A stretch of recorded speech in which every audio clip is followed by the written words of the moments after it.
बीसीपीपीईआर Bhubaneswar Cuttack Puri Paradip economic region ये सबू सहर गुड़िक किभली भाव में विकास हम आशार अर्थनैतिक विकास रे ये प्रमुख भाग ग्रहण कर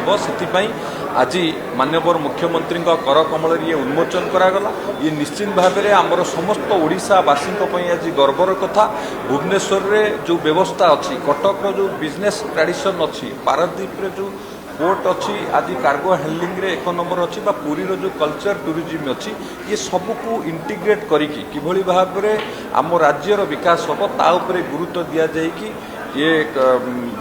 बीसीपीपीआर रीजन को जो करा जाइछि एवं ता सहित आपण मान देखिबे विभिन्न केउंटी आमर इंफ्रास्ट्रक्चर डेवलपमेंट रे road railway airport cruise terminal tourism एवं विभिन्न डेवलपमेंट जब देखिए वर्ल्ड स्किल सेंटर हो आईटी सेक्टर रे हो केमिकल